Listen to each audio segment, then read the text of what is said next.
Good afternoon. I'm Catherine Souch from the Royal Geographical Society, the RGS, and I'm delighted to welcome you to this webinar for geography students on the many career options opened up by studying geography. Today's session is on teaching and the education sector more widely. And I'm absolutely delighted to be joined by 5 experts. I'm joined by Laura Jane Ward, Narinder Mann, Victoria, Kate and Simon, and you're going to hear a little bit more from each of them in a moment in terms of their backgrounds and why it is they're joining you this afternoon. We're encouraging you to ask questions, so please do post those into the chat, into Slido, and Soraya, who is on the chat, will be answering some of those questions, and we'll be posting them across here for the panel to respond to as well. So we're going to do all we can to answer your questions during the course of this webinar, but if we miss some of them, we'll be following up afterwards with an email and some additional resources to kind of signal some of the things that you can tap into and some of the materials that some of the speakers might be talking about. I apologise, we're all suffering with rather poor internet today. I'm not quite sure what's going on, so if we disappear or if people stall, our apologies, and please bear with us. I think you can all relate to the problems of dodgy internet. So let me turn to our panelists and let me ask each of them to introduce themselves, to tell us a little bit about their background, a little bit about their career to date, and who and what they're working with. So Laura Jane, can I turn over to you first, please? Hello everyone. I have to say this is a very strange lunchtime. I'm between teaching remotely, so this is a good thing to be doing. If you're interested in teaching, it's a very changing career. So I've been teaching since 2005. After my geography degree, went straight into teaching, taught for a number of years in a London comprehensives, and moved up to the West Midlands about 5 years ago. During that time, so teaching geography, I've been a head of year, head of geography. In the last 9 years, I've been on a senior team doing assistant head and deputy head roles. I really like the mix of leadership because it means I now spend 50% of my time teaching geography, which I absolutely adore and love. It is my first love, inspiring young geographers, and I can talk more about that for hours. But I've also spent the other 50% of my time doing whole school things. So I've looked at sixth form and supporting students with university applications over time, general teaching and learning and working with newly qualified teachers and teacher training. I currently lead on behaviour in a very large rural comprehensive school in Northamptonshire. I do lots of safeguarding. I'm sure you can imagine the safety and well-being of students over the past 12 months has definitely been a change and a challenge. I've also had a number of opportunities to work with other schools. So I am a specialist leader in education and I work with schools around the West Midlands to support with their geography teaching. Again, inspiring more young geographers. And then outside of it, that specialist lead in education role has also meant I've done work with RGS on fieldwork and teacher training. And I also do quite a lot of the Geographical Association and study tours and get to travel the world. So this is one job, and I know there's different career paths people talk about, but starting teaching opens so many doors. Excellent, thank you. That's a great way to kick this off, and we'll be picking up on some of those themes a bit later on. Great. Narinder, can I turn over to you? Yep, great. My name's Narinder Mann and I'm calling from Manchester University, but in my kitchen. I am in charge of geography teacher training. So I'm a lecturer of geography education here at the University of Manchester. I lead on 2 courses, and that's the PGCE in geography and the Teach First Geography routes. We're going to be talking more about routes later into teaching. I've been doing this for 7 or 8 years, and that's come after 16 years in the classroom where I was teaching geography in inner city comprehensives, rural schools, sixth form colleges, and I finished my career teaching in the classroom in an independent sector. Before that, I was a nuclear scientist for National Nuclear Corporation. I did that for a couple of years, and then it was time for a change because I didn't want an office job. So what my job involves now is really teaching geographers what it is to learn geography, what the geography subject actually is, what it's made up of, and how do you teach it really well to a diverse set of pupils. It's something that I really enjoy. It's really transformational. And it's great seeing trainees go and do what they love, and that's teaching about geography. Thank you, Catherine. Brilliant. Thank you very much. And thanks for joining us from your kitchen. Thank you. That's great. Victoria, maybe a slightly different stage in your career. Do you want to introduce yourself? So yeah, hi, my name is Victoria and I'm currently studying a PGC in geography, form of teacher training. Thoroughly enjoy it. Currently doing it at UCL. So I've already finished my first placement and I start my second placement at East Barnet, which I'm very excited to talk about later.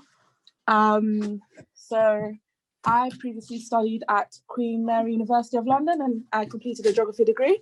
So I thoroughly enjoy human and physical geography because I did a BA geography. So yeah, that's as much as I've come to. Brilliant.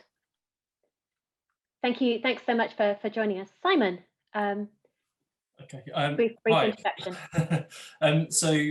Yeah, my path is a little bit different. I graduated and I got an opportunity to become a trainee tutor with the Field Studies Council, which was a few years ago now. And for me personally, I always wanted to be involved with education, but I think that for me, I was a bit unsure if I wanted to be stood in a more formal environment, such as a school or something like that. So FSC gave me an opportunity to be out and about, and I got to spend a lot of time in rivers, by coasts, and going to urban settings and that sort of thing. And it was a real great opportunity to get into field work, and I got to work with huge numbers of school students and university students. So I then became a tutor and a senior tutor, and then throughout my career I've been building up. So over the last few years I've moved more into a leadership role, and so I now am the head of the Field Studies Council for our East region, which covers the Midlands and the South East, and I'm also education lead for the organisation. So I now sort of lead on all of our geography and science programs across all our sites in all of the devolved nations. So that's really exciting, and obviously there's a career path in that. It's not just a start a career that I think it maybe was even not that long ago, but also, yeah, similar to others here in that I've had opportunities to work in other countries. So I've done some project work in India, I've done some project work in Taiwan and some various European countries. So I think there's lots of exciting opportunities, which is maybe of a less formal route initially, but actually lots of exciting opportunities if you like being outdoors. Fantastic, great, thank you. And Kate. Hi. Like Lorinda, I did spend some time up in the northwest of England. I originally did my geography degree up at Lancaster and then trained at a college called Edgehill College in Ormskirk in central Lancashire, and did my teaching practices, one in Skelmersdale and one in Wigan. So I got the chance to take teachers training placements both in mixed secondary education and working in sixth forms, which was useful. And then came down to teach in London and taught for 15 years all in all, and ended up, like Laura Jane is now, doing a senior teacher's role, but also having been a head of geography, and then stepped out of teaching for a while, initially only for short term, but it ended up being forever, because I loved what I ended up doing, which was going into universities and working in things like schools liaison and widened participation work. And I was quite surprised to find that my experience of being just really a teacher and knowing how schools worked was so seized upon, I suppose, if you like, by universities who were looking to do schools liaison and WP work.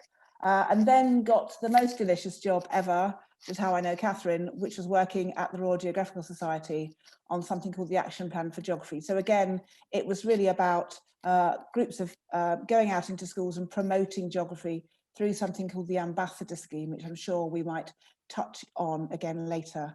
And finished up recently working for 5 years at Queen Mary, again, schools liaison, widening participation. And along the way, got the chance to do things like writing geography materials for things like Comic Relief and other worked as a school educational examiner and things like that. So yes, there's lots of different things that you can do, even if you're not just in the classroom. Thank you. Fantastic. Well, it's pretty clear we've got an expert panel here with us today, and certainly to kind of stretch kind of some of the different ways you can think about careers in teaching, careers in the education sector, working with young people much more generally. So genuinely, thank you to the 5 panelists for joining us today. So Narinder already kind of signaled this in terms of his particular role, so I'm going to turn to him first, which is some of these kind of pathways into teaching, routes into teaching. You know, there's now a number of different ways to gain and develop and qualify in terms of teaching. But Narinder, you're an expert on this. Can you give us a quick kind of overview of the landscape and some of the choices that are available? Well, there's lots of different routes into teaching at the moment, and most students are fully aware of what's on offer. The standard route would be to be an undergraduate of geography or a geography related subject, and that ensures your subject knowledge is good enough to then go and teach. You would then apply to a university to do a PGCE. Everything is done through UCAS, or you would want to go through Teach First or Teach Now, or you might decide that you want to do your recruitment directly with a school. So that could be the school-centred initial teacher training routes. So what the courses normally comprise of is the QTS element, which is the qualified teacher status, which you've got to meet the teacher standards, and then the academic side, which is the PGCE. So most students will get a postgraduate certificate in education, some students will get a postgraduate diploma in education, and some courses out there even will offer the option of converting it to a master's, but the PGCE is the standard. What's really worth noting is the PGCE is the one that really opens the global door. So if you are looking to maybe teach abroad, then most countries will be looking for a PGCE as well as the QTS. So that's the normal way. And normally training is composed of maybe 200 days of 220 days of in-school training. I think that's the right amount. So you've got to be in school for a certain amount of days to do training. I think it could be 120 actually, I'll have to check that. And then amount of days in university, which you do your academic side. So within the university course, you would normally be learning about, I think, 4 sections, which are subject knowledge, pedagogy, curriculum, and assessment of how do you do that. In university routes, you'll often have a subject mentor, which is someone like me, who will be teaching you, who will be your tutor, who will be marking your assignments and doing your lesson observations. In a school placement, you'd have various people looking after you, a professional mentor who looks after all of the trainees, no matter what subject they are in school, and a subject mentor who looks after the geography side of things. So they are the standard routes of going into teaching. But what becomes really clear over the years of doing teacher recruitment in university is even though there seems to be a couple of pathways into becoming a geography teacher, the background of students is very, very diverse. So on a typical year, I would get graduates who come straight from undergraduate who then decide to do teacher training, which is brilliant. I get career changers who've had a variety of careers, which is brilliant. I get people who have traveled the world, who've been traveling for a couple of years, who then decide that they've loved traveling and they want to teach their knowledge about geography to pupils. So that happens. You get people who've been working in the charity sector as well, who want to have more impact in the school environment. So there's very different reasons why people come into teaching, and they're all really excellent. And I can't say that one stands out more than the other for passion and enthusiasm and successfulness of being able to complete the course. So it's a great course. It gets lots of different diversity of people attending, and there's many different routes into it. Fantastic, thank you. Thank you very much. That was really clear, and we've got some links and things we'll send afterwards, but your points were very well made that there's some great resources out there that kind of lays this all out. Victoria, if you don't mind me asking, why did you, what made you decide to go the PGCE route? Did you look at any of the other route options as well? So originally, I did an internship at Chobham. So I had 2 options of going through the Harris School route, or Schools Direct, or actually doing a PGCE. And I chose the PGCE mainly because it gave me that still university type feel. I still did a bit of theory and a bit of practical. I still do a bit of theory and a bit of practical, and I like the element of having like thorough reading. I like the university type feel because I just graduated straight from university, so the transition in itself was quite easy. And I still do enjoy reading on geography, whether it's on content or whether it's on training. So that's probably why I chose the PGCE route. I also like the element of them like having two different placements rather than just one. So if the first placement didn't go so well, I would still have the option of a second placement, which I kind of liked, rather than one placement in itself. So yeah, that's the reason why I chose the PGCE route, or two reasons why. That's really helpful. Thank you. Laura Jane, you've obviously got a lot of experience of recruiting teachers, working with teachers at different stages in their careers. Any further comments you'd like to offer about kind of these different pathways and routes? I think one of the big things, and Arinda mentioned this, is the schools. It's also what Victoria said, very much about the placements and the type of schools.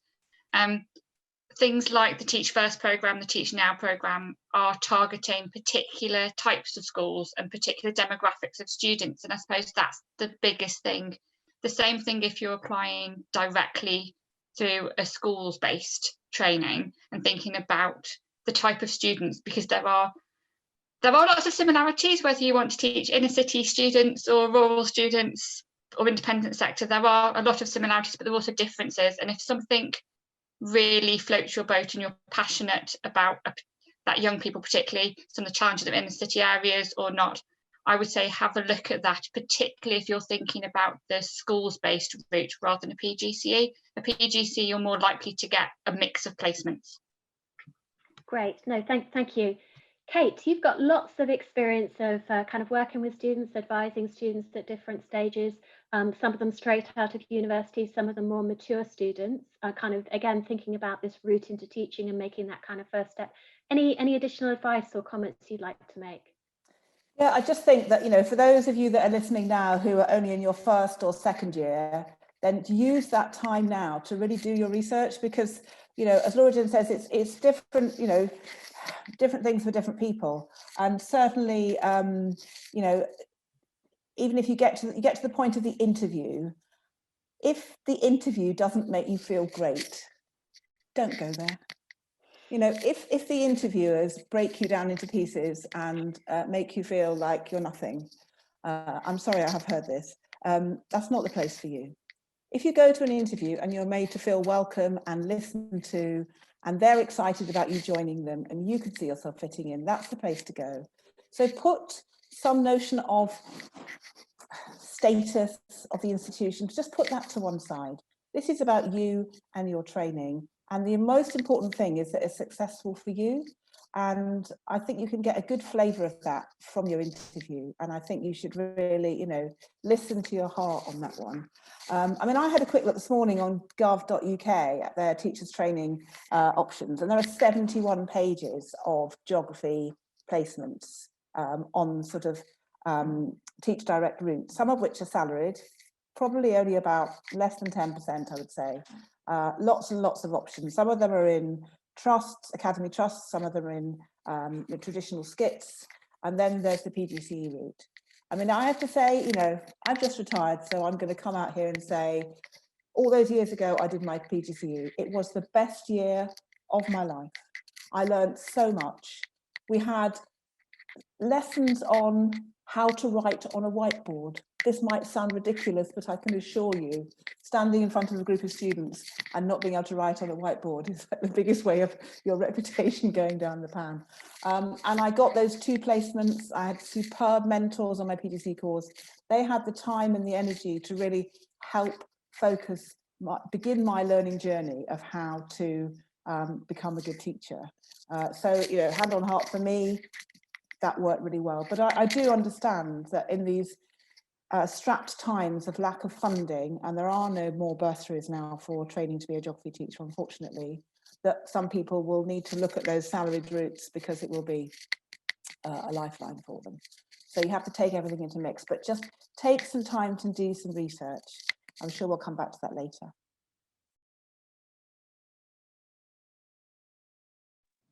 Need to remember to unmute myself. Thanks, Kate. That was really, really helpful.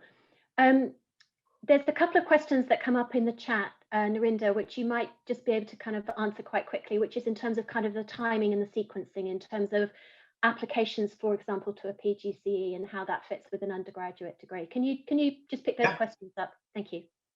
Absolutely fine to do that.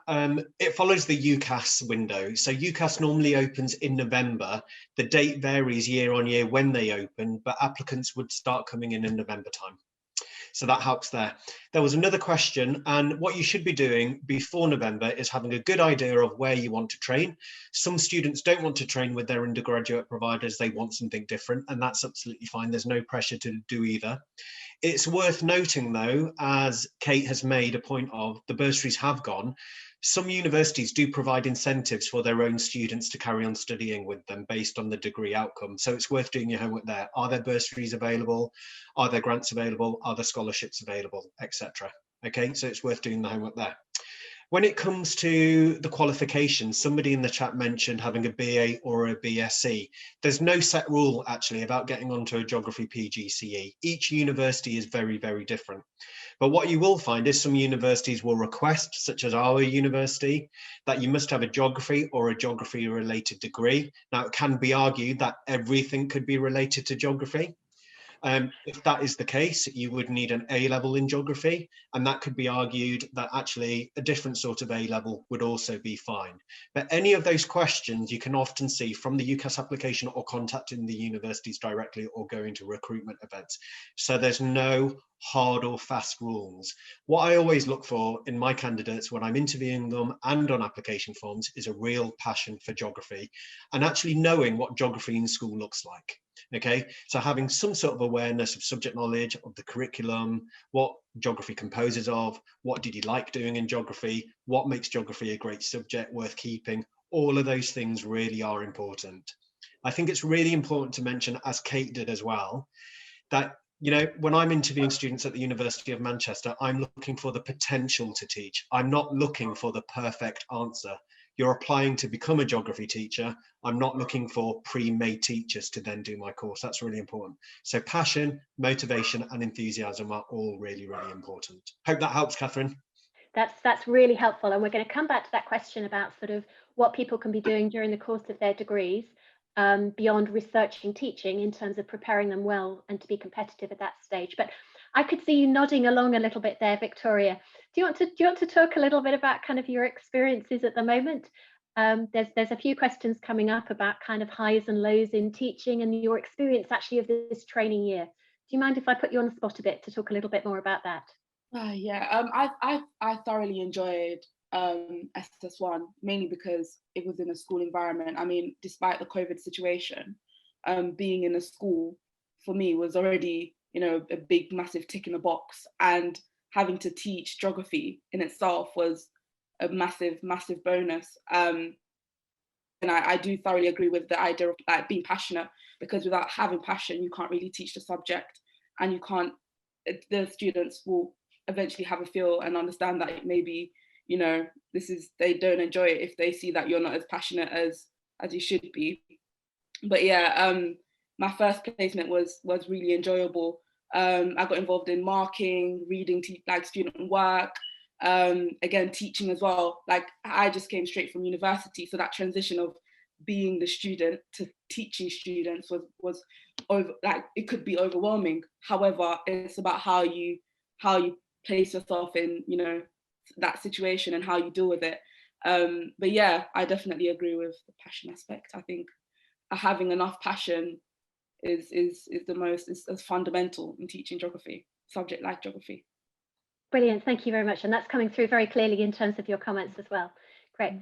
Simon, do you mind if I just turn to you just briefly? We've talked about sort of pathways into teaching, pathways into schools and into the classroom. What about in terms of outdoor education, environmental education? Do many of the people working for the FSC come with a training, a kind of a PGCE type training, or are there other pathways they're coming through?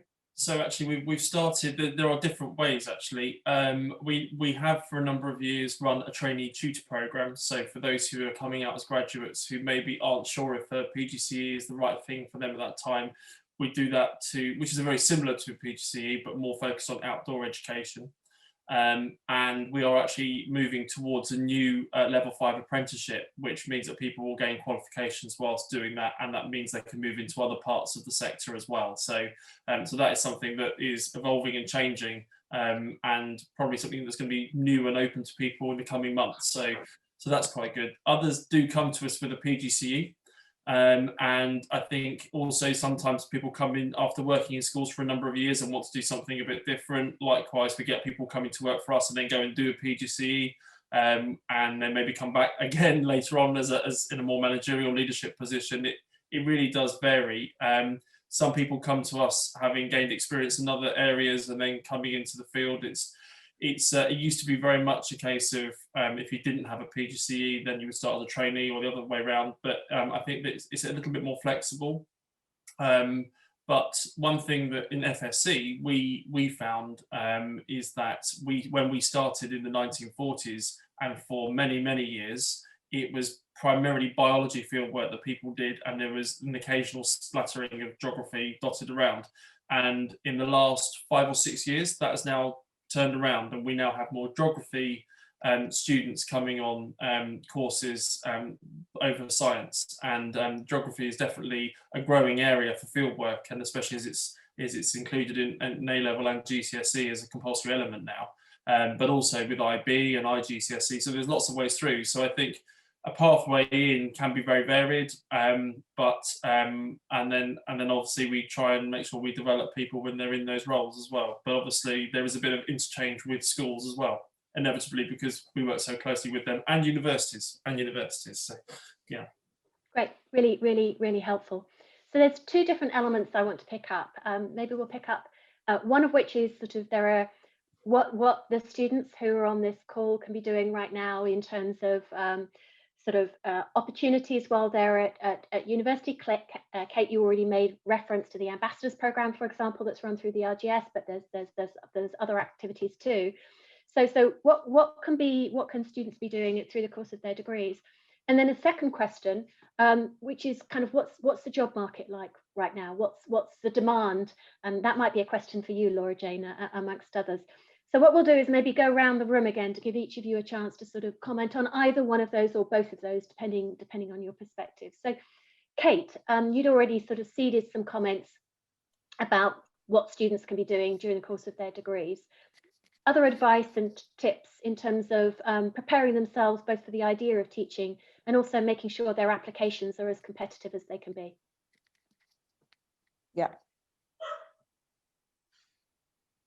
Yeah, I mean, I'm passionate about strategic career planning, whatever you're planning to do with your geography. So this is right up my street. I think, have a good look at what they're going to be wanting from you as a teacher, and think about trying to backfill some of those gaps now. If you're in your second year, you're in a position where you could be thinking about your 3rd year modules. If you are kind of naturally a human geographer, but you've got the option to take some physical options, do that. Get your subject knowledge as solid as it can be. This is not the time to be even doing nothing and don't leave yourself with too many knowledge gaps, because it is very challenging when you're learning how to teach to also having to backfill your subject knowledge. Take the opportunities for work and get out into schools, even if at the moment that means doing it online. Take those opportunities to get that experience. Apart from anything else, you'll find out whether you like it. You might have it in your mind that you're just going to be the best teacher in the world and put you in front. So it's a quick and easy thing to do, is to get some experience.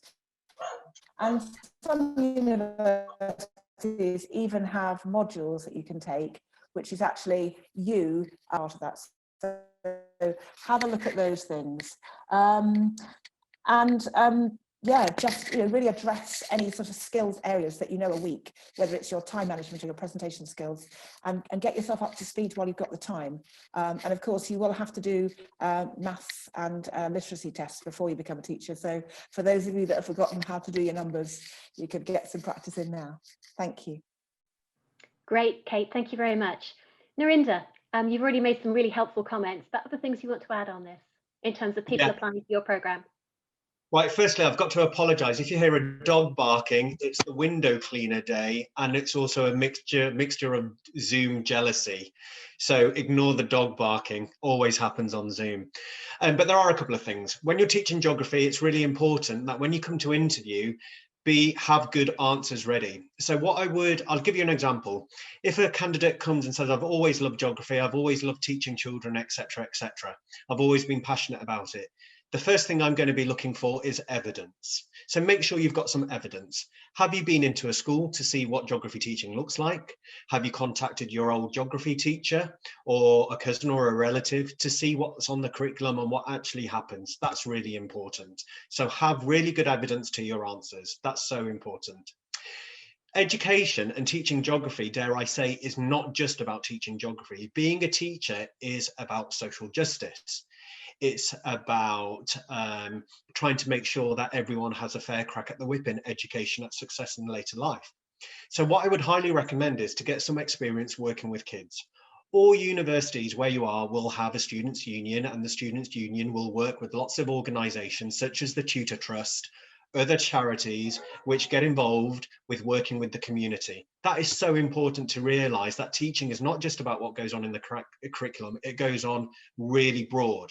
So be involved in movements, be involved in what's going on social media to understand what society looks like and what challenges people are facing. Also have an awareness that, you know, different groups of society don't have equal access. So it's really, really important to recognize that in your interview, and because you will probably get asked about equality and diversity and how you're committed to it and why do you think that's important and why geography is such a good subject for issues such as equality and diversity. That's important. Contact the university that you're in already. So you could be a second or a third year. There'll be recruitment events where you can meet tutors already and talk to them that you're interested in doing this sort of stuff. Look out for events where universities will actually give you experience of going into some partner schools. So some partner schools might have a certain day of the year and go, yeah, you can come in and have a look around and see what's going on under normal non-COVID situations where you can get a good feel about what's going on. Okay, so those are the things that you can be doing. But first steps would be the students' union, get involved in more charitable work, organisations, groups, etc., that your university can help you doing. You can also get involved with the widening participation departments of your universities because they do loads of outreach work. You can also volunteer. So loads of organisations out there helping kids to go into the countryside, etc., who would normally get the opportunity to. The Tutor Trust is a great way of getting involved in teaching. You can also, at this stage, you can start teaching already. You could do some tutoring to lower school kids. I know there's a big call for that at the moment. Okay, you might be able to get involved in that. So there's absolutely loads and loads and loads you can do. Okay, does that help, Catherine? That's incredibly helpful, thank you. I'm sure we're making some shameless promotions for the ambassadors program through the feed, and we'll be following up on that. But absolutely, and I think you've also addressed the question that I know that's at the foremost of a lot of people's minds at the moment, given the current situation, given the COVID situation. And you know, you're absolutely right, and you've made clear there are still opportunities to get involved with schools and to kind of demonstrate that. Great, Laura Jane. I don't know if you want to come in on this question or if you want to come in on the question of demand for teachers. Are there any jobs out there? There are definitely jobs out there. I'm just going to pick up on Kate and Narendra have both said to do with experience in schools. It is different at the moment, but schools, we're desperately wanting any connection. So there's online tutoring, lots of the universities doing those online projects, but people are not necessarily aware that schools want them as well. So there's actually more opportunities to get involved in schools through those, because we're not restricted by who we can have on site because it's online. So I really would encourage you to take advantage of COVID before those kind of things change. And hopefully a lot of those online provisions and the tutoring particularly, I think is here to stay. So lots of opportunities coming up for people. I also wanted to pick up on the knowledge gaps. And I know Narendra will know this as well from trainees coming in. The GCSE and A-level courses have changed quite a lot and may have changed considerably since those of you that are listening to this sat and did your GCSEs and A-levels in geography. They're increasingly changing. So having a look at what's currently taught at GCSE and A-level, because it might not be the same as you were taught, and using those as your knowledge gaps is really important. I know I'm currently teaching things which I've never ever done at university or in school because it's already coming through. So having a look at those is really important. Then I was going to look at the job market. Depending on where you are in the country, it can be really, really hard to find a geography teacher, particularly people with geography degrees. There's lots more recently, and I was doing interviews last year for school-based training, and we were desperate to recruit geographers into geography training, but we weren't getting anybody with a geography degree. So obviously, if you don't have the geography degree, there are subject knowledge enhancement courses that you can do. It doesn't rule you out, but there are huge parts, particularly around the West and East Midlands at the moment, where we're putting adverts out for geography teachers and we're not getting anybody coming because there's the shortage. Go to other parts of the country and there are more available. So I would definitely say there are plenty of geography jobs out there. It's a subject that is here to stay. It's not in competition with others. So I really would encourage people to not let that put them off. Thank you. Good and encouraging advice there. Victoria, things you'd like to share from your own experience, either in terms of kind of what you did to kind of set yourself apart, some of the experiences when you were a student, or if you want to kind of commenting on looking ahead to the job market. You're obviously part of the way through your training so far. So actually, I'm going to promote the ambassador program again. That's where it all started. So it started with, I was with the RGS as an ambassador, and I did an entire day of teaching different year groups. And that's when I was like, yes, I really want to get into teaching. Coming to my second year, it was more of, what do I do? What am I thinking about career choice wise? I was bombarded with emails from Queen Mary Careers telling me this is an option. And what struck up was again an internship with Harris Academy, and then again I spent the summer in a school and building on my experience. I did some work alongside Kate in schools, and again building up my portfolio, building up my confidence, again reassuring myself that this is actually something I want to do, and again setting myself different from other students again. So come to the actual PGCE applying, I applied pretty early because I applied in December and had an interview early January, so COVID wasn't even in mind. I was just applying as if the year was going to be a normal year. I also applied for a scholarship, and I wouldn't have applied for the RGS scholarship. I don't know if they're going to do it this year again, but I was prompted by Kate again to do it, and I'm so glad I did it. Again, setting myself apart from other students, having a scholarship in the bag, being able to access RGS resources that no other student can have. So that was mine, do as much as you can. Please answer those emails, use those opportunities, because they will eventually help you when you come to your interviews and you have to say what makes you different. Again, I agree with the idea that everybody's going to come in and say, yes, I love geography and I have a passion for geography, but how can you actually show that how can you show your passion? You show it through experience, you show it through building up your portfolio, you show it through applying for different schemes and showing your passion, not just in one example, but in various examples, various situations, various schools. So that's my biggest advice is to actually apply for those careers. Step out your comfort zone, because I wouldn't have applied for the scholarship if I wasn't told to do it, let's be honest. And I'm very glad I did it, because now I've got access to resources other students on my course do not have access to. So I'm in a better position to be a good teacher, a better teacher. So yeah, that's my experience and my advice, really and truly. That's brilliant, really, really clear, thank you. Sarai will be posting some information into the chat. Unfortunately, that scholarship programme is not running this year. But as others have pointed out, there are still other opportunities and things that are out there. Simon, can I turn to you from a slightly different perspective in terms of your world of outdoor education, environmental education? Either part of those questions that you want to pick up on? Yeah, I think there's always, again, it's having experiences outside that something a bit different, something that really engages with young people as well. I think that it's often something people want to do or are keen to do, but actually there are lots of opportunities to get involved and either volunteer or just get experience and that sort of thing. We are actually at the moment going through a major recruitment drive, because obviously post-COVID we're expecting or hopeful that a lot of people want to be outdoors and doing lots of field work and engaging in that way. So we're actually recruiting a lot of people at the moment, but also we now have, and we're quite active in the government's NCS system, the NCS scheme, and that involves young people going away in the summer for a week's residential to do activities and be outside.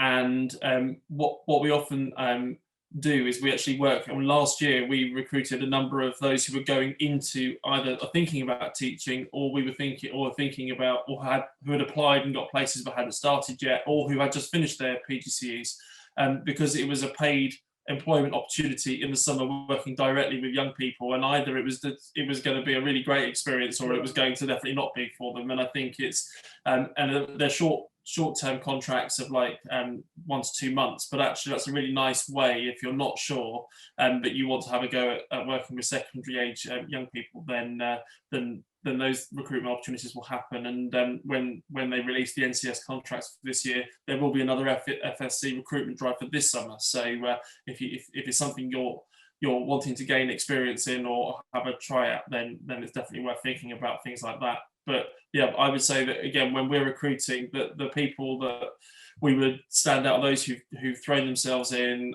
as the others have said, and have gained sort of just going in, even if you're just visiting a school or helping or doing additional work with some others or tutoring or anything like that. I think it's a really good way forward. But there seems to be a need out there, and I think there are lots of different pathways and lots of different ways of getting that. Thank you very much. I'm now going to sort of throw a question to Kate and to Laura Jane, and both of you in your introductions talked about the really varied experiences you'd had. You know, you've trained as teachers, you've been classroom teachers, but you've also done a whole wide range of other different things as well. So just in terms of kind of thinking about that longer pathway, in terms of people imagining where their careers might go in the future or some of the options open to them. Laura Jane, do you want to go first and talk a little bit about sort of within a school context, and then maybe Kate can talk about some of the other environments that she's worked in where those who've got training and expertise in terms of schools really are in demand. Okay, so within schools, it's probably fairly similar to the school experience that those I'm talking to will have had. There's people who choose to stay classroom based the majority of the time and don't want to take on a different leadership role. It's different, the responsibility is different. So classroom staying, really focused on the students. There are routes to gaining experience, but also thinking about taking whole school responsibilities depending on the school. So I know over the years, thinking about my school at the moment, we've got people who look at international links, we've got people who focus on running more fieldwork opportunities. As I've said, I currently work in a rural school, so we have somebody whose particular responsibility is to focus on taking our students out of their comfort zone and taking them to cities, because we find that our students don't want to go away to university because they're not used to it. They grow up in villages where they're very, very kind of closeted and protected. So going to Manchester scares them. So we've got people who look at more, I would say, fieldwork opportunities, so it's a real geography focus.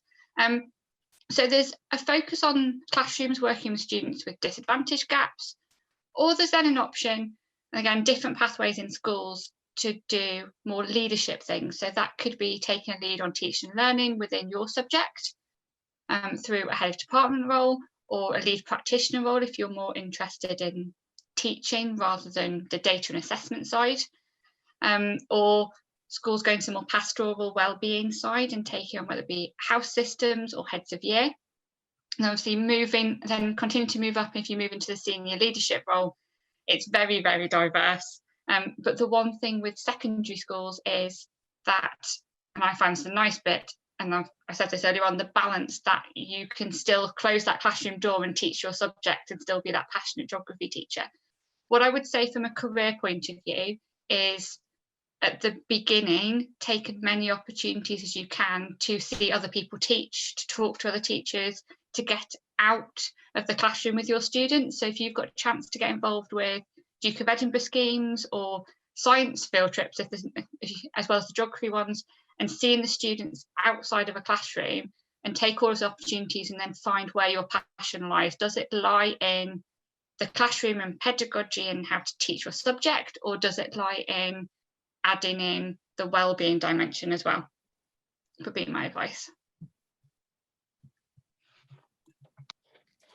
Thanks. I mean, all of that I just absolutely second, and I think I've often seen new promising young teachers perhaps jump a little bit too soon at being offered additional responsibilities. And I would say, however flattering it is to be told at the end of your NQT, that's your first year, that you're now ready to be the head of department in that school, you are not.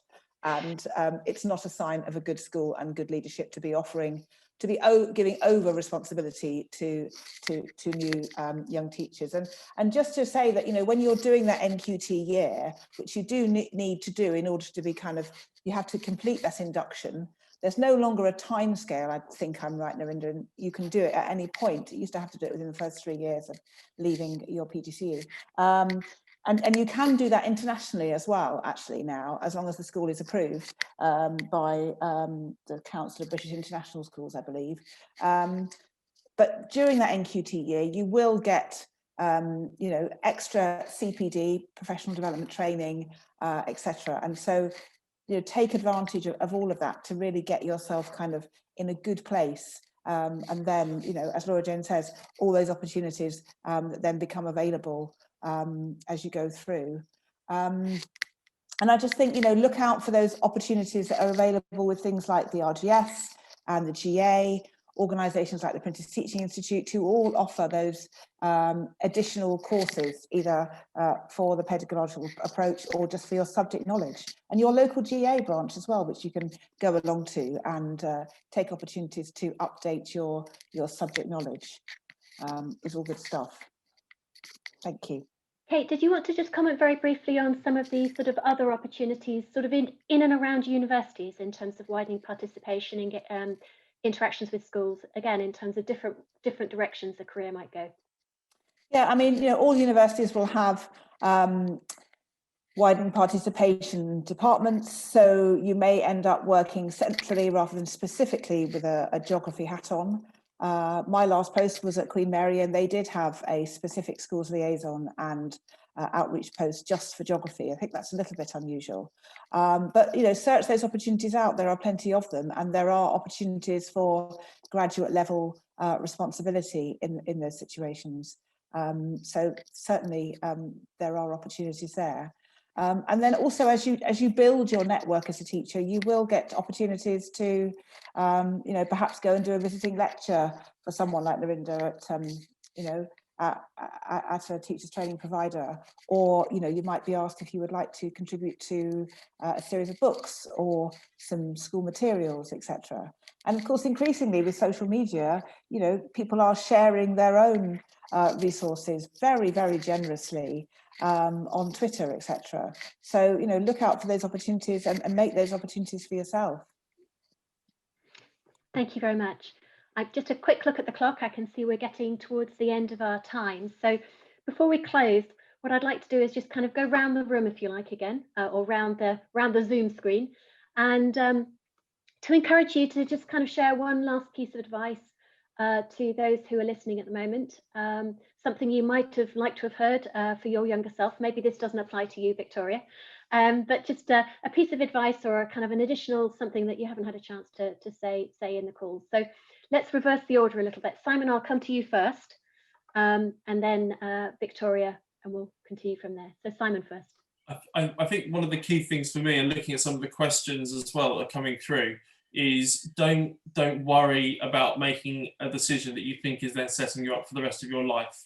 I think if you're not sure about teaching now and you think, actually, I might like to try outdoor education, or I'd like to try something else, give it a go and then think about teaching in the future. If you're going to teaching, it's not right for you, or you want to try, there's so many different areas of education that actually opens doors. And actually, if you did a PGCE or another teaching route, and you then decide, actually, I want to go and work abroad for a bit, then that can be a good way to doing that. So I think don't ever feel that that's not possible. There's always different routes and pathways, and opportunities will open up. So I think, yeah, just keep your options open and keep taking every opportunity.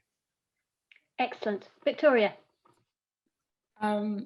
Yeah, so I would say build upon your experience, especially during your second and third year. Second year, you're starting to think about what you might want to do. Use this as an opportunity to think about how can you get into teaching, thinking about applying, but I would definitely place much emphasis on experience and having the ability to show your passion, whether it's through volunteering or paid internships. Apply and step out your comfort zone as well, because applying for experience requires confidence, requires the ability to be taken out of your to be taken into a place, circumstance that you might not necessarily feel comfortable in. However, I was in that position once, and I'm so glad I took those opportunities. Again, read your emails, because that's where you get the best opportunities, I think, the ones nobody really pays attention to. But yeah, definitely emphasis on experience. There's a lesson in life there. Read your emails. That's very good. Thank you. Narinder. I think I can only share my own experience, really. Teaching geography changed my life. I'm quite happy to say I was a very bored nuclear environmental scientist. It was office work. I didn't really want to work for a big corporation. I wanted to have a lot more to do with kids. I wanted to have a lot more fun in my day. I wanted to have nice long holidays to be able to go travel in and go on holiday. And that was really important. I'm going to be really honest. And have good career progression and a good salary and a good pension. I think what's really important to remember is, and I always say this to my trainees, teaching is transformative. I take the 21-year-old student who doesn't really know what their life has in store for them, and suddenly they do a PGCE in geography, and suddenly all these doors have opened. They become confident speakers, they become team workers, they become organized, they become very good academics writing assignments, they become more aware of social justice, and before you know it, I've got students who are traveling around the world teaching in Kuala Lumpur, in the Middle East, where normally they would never have come across those circumstances or those situations, and all through the teacher training course. I've also got trainees now who are writing resources, as Kate mentioned. YouTube has changed the world. They're recording videos, they're taking kids on virtual field trips through their video work that they're doing. Social media plays a huge role. And I think that's all because teaching is really about communicating. And we really build on good communication skills, no matter where you apply it for, no matter what you end up doing. So all those small skills such as marketing, talking to parents, talking with authority, and the ability to sign people's passport photographs are all incredible. Okay, so it's transformative. That's what I'd like you to remember. An excellent message to pass on. Laura Jane. I like that one. I've never really thought about signing people's passports, but yes, you do get to do it. I think for me, my kind of top tip of advice would be that there's passion for your subject, but there's passion for young people, and developing whatever you can as you finish your degrees to push yourself out of your comfort zone, so that you get over what we all have as imposter syndrome quite often, because the one thing you can guarantee if going into teaching is no day's the same. You can have a timetable, but it doesn't work. You can predict as much as you want all the different questions that the students might come up with, but they will still throw you. And your passion for your subject and your passion for creating inquisitive young people and inquisitive future geographers, if that's something which drives you and setting yourself out of your comfort zone to push other people out of theirs, then I say take every opportunity you can to get involved in learning more and more about the world and working with young people, inspiring them. And then if that really floats your boat and excites you, then go for being a geography teacher, because it is the best job in the world. Fantastic. Kate. Well, I have got something else in mind, but having heard Narinder talk, my top tip is going to be just apply to Manchester and do a PGC with him, because he's really cool and exciting, and I can't imagine a better tutor. But seriously, I just think all of that, but just, you know, it's hard work and it's a huge commitment, and, you know, it's your life. Yeah, you get long holidays, and, you know, there are some evenings when you don't necessarily have to work all the time. It is a lot of time, and it's hugely rewarding. But you just need to make sure, I think, that you've done your research before you get into it. So you've done your school experience, so you do understand what being on the other side of the classroom does feel like, and it's the reality of it, not your image of what it's going to be like, but the reality of what it will be like. And then do yourself the justice of making sure you've done your research of all the providers and the possible courses. And, you know, look in all the corners. You might find courses that you didn't even know existed at universities and things that you didn't know about. Have a good look and make sure you make the right choice for you, so that that training year is as impactful and transformative as it can be. Good luck with it. Thank you. Thank you to all of you. You've been incredibly generous, very insightful, and you've shared a lot of really helpful advice and guidance and some really concrete suggestions too, in what's a really challenging time at the moment for students in terms of kind of thinking about what it is that they want to do and how they're making the most of the circumstances they're in. So genuinely, thank you very much. And to all of those who've been attending, thank you too. As I said at the outset, we'll be sending an email with some links to more resources. Please do feel free to send emails to the RGS, to the RHED email address that we've been corresponding through. We'll be drawing on the expertise of some of the colleagues in the education team. Soraya's on the call. Bina, who runs the Ambassadors Programme at the moment, is also on this particular call and will be able to give you some kind of specific advice and direct you to some specific resources as well. So look out for an email. It'll be coming later today. We'll be putting this video also online, and hopefully there's been some materials in here that's been both inspiring but also useful as you think about those next steps. So thanks everybody for taking part, and enjoy your afternoon and the rest of the week.